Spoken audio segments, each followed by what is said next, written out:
However, she's not like Baochai, she's got a bit of Daiyu in her too, she genuinely seeks love, so she's got that Daiyu charm. But what's her bad luck?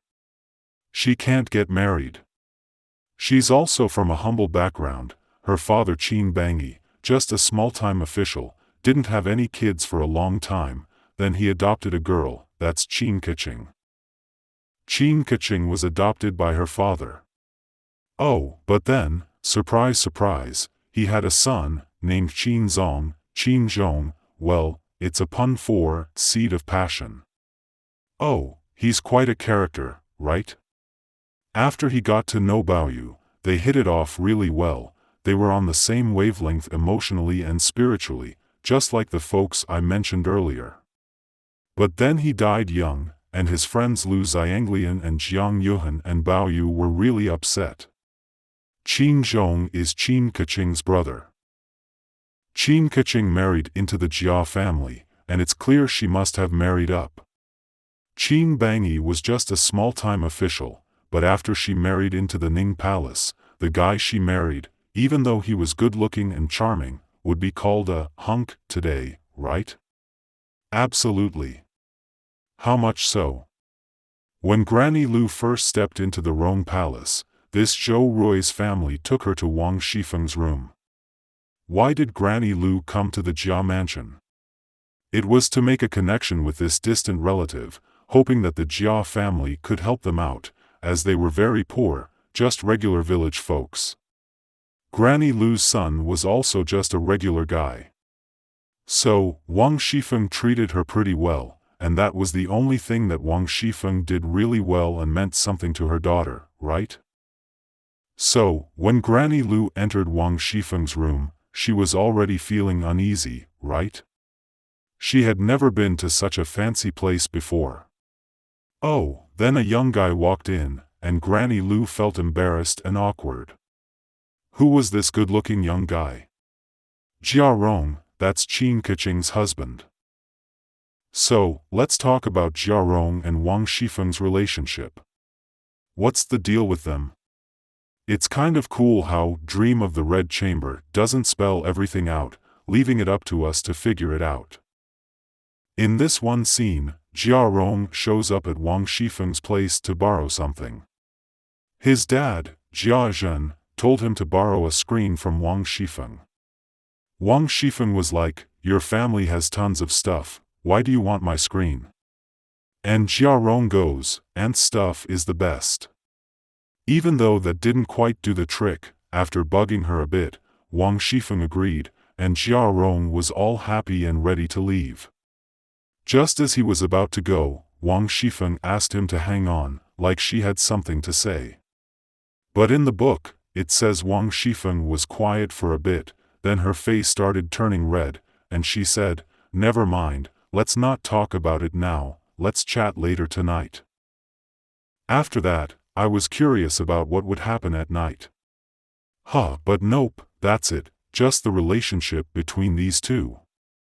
In traditional Chinese family etiquette, this is a big deal, right? Especially between men and women, especially if they're not from the same generation. But when Jia Rong and Wang Xifeng meet, they talk openly and joke around, which raises some questions. What exactly the problem is, we don't know. So, we've basically set up Qin Keqing with Jia Rong, who's a good-looking guy but doesn't really care about her. He's just a handsome face. And as for Qin Keqing, she's got no one to lean on emotionally. It's like she's got a bit of a Daiyu vibe, you know, but no emotional support. So, she ends up giving her father-in-law a chance, which turns out to be a real mess for her, right? It's a total tragedy. So, here's my take. When it comes to understanding Qin Keqing's character, the first part is like Baochai, she gets how things go up and down and wants to fix them. The second part is like Daiyu, all about real feelings. Because of the first part, Qin Keqing must have had some hopes and dreams, and from the Daiyu side, she must have had real feelings but no one to turn to, which leads to her downfall and feeling pretty low. The death of Qin Keqing kicks off the whole tragic vibe of the book. There's this one scene that's got readology nerds and fans all riled up. It's when the Ning Palace rings the cloud board 4 times. Back in ancient China, that was the signal for announcing a death. So, when the cloud board rang out, the folks over at the Rong Palace heard it and woke up. One of them was Baoyu, who got jolted awake and found out that Qin Keqing had passed away. The book describes how Baoyu felt like his heart was being ripped out and he even coughed up some blood.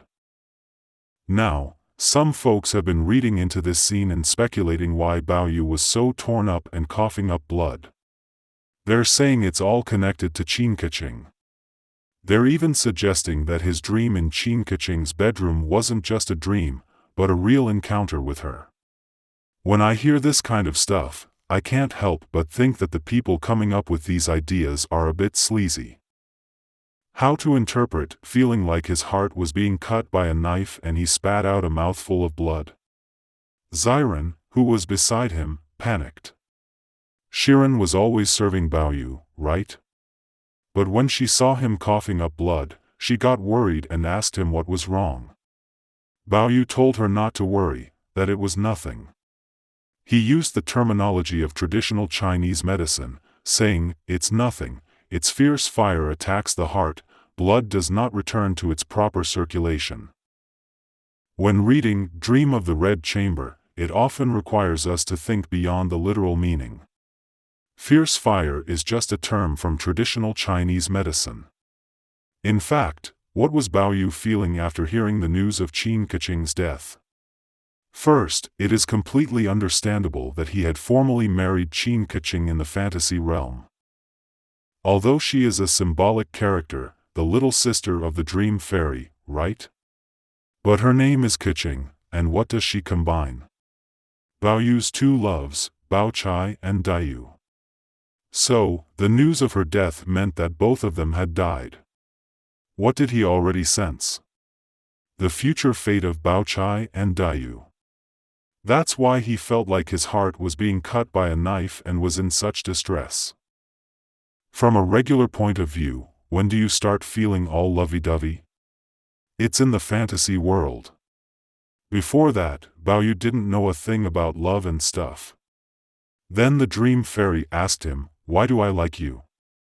"Because you're the biggest flirt in history." Baoyu freaked out and said, "I might not listen to my parents and all, but I still don't know what flirting means." Then the illusory fairy told him, "Your flirting is different. People in the world just go for physical pleasure, but what you do is all in your head, which is on a whole other level. Fantasizing love. It's like, back in ancient China, they didn't even have a word for love.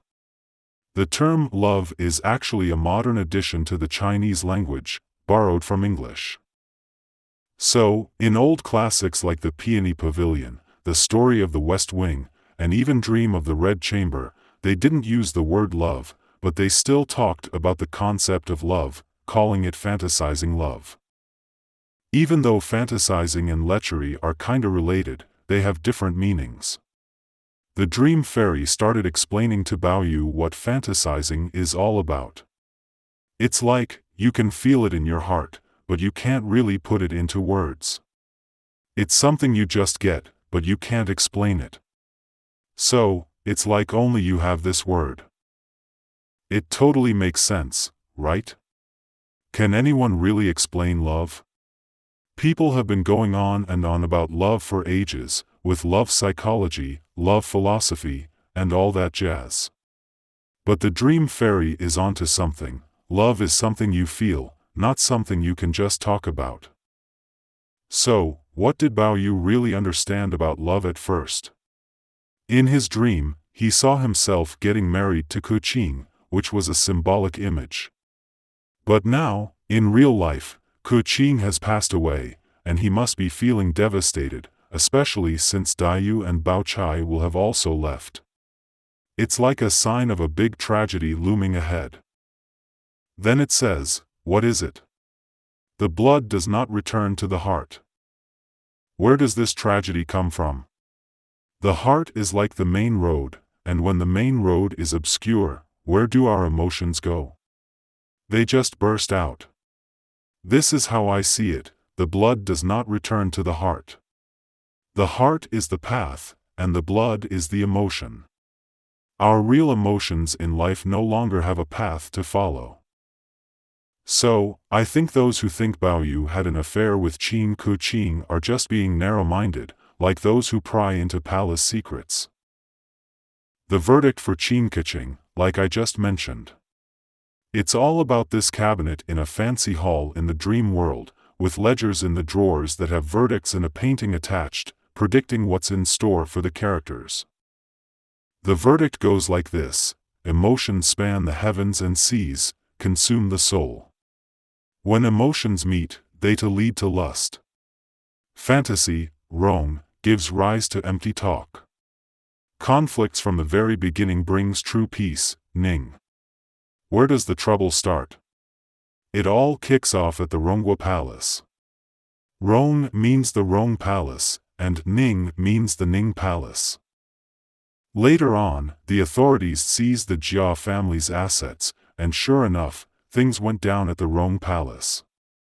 A bunch of stuff went down, like Wang Xifeng lending money at crazy high interest rates, right? And Jia Shi snatching a bunch of fans from Sherdaizi, which ended up getting Sherdaizi killed, those fancy antique fans, right? All sorts of shady business, right? And then, of course, there was this other dude, Jia Yutsuan, who played a big part in piling on the crimes of the Jia family, and then the whole family got busted. It seems like all the trouble went down at the Rong Palace, but where did it really start? The Ning Palace. So, Qin Keqing's death marks the beginning of the tragedy in the whole book, and it's a double whammy. On one hand, it's a tragedy for Baoyu. He really wants to save the family, but as we'll see later, he's got this side to him that wants to make a difference but can't, which is a real bummer in the context of China's reality. Then there's Daiyu's side, her own tragedy of not being able to find a place for true love in this world. It's like a clash between human nature and reality, a real downer in life. Both these tragedies come together in one person, so Keqing had to bite the dust. How could Baoyu and Daiyu's conflicting sides possibly coexist in one person? They just can't. That's why Qin Keqing's death sets the stage for the whole tragic story. I have another passage that goes like this: can human nature and reality really get along?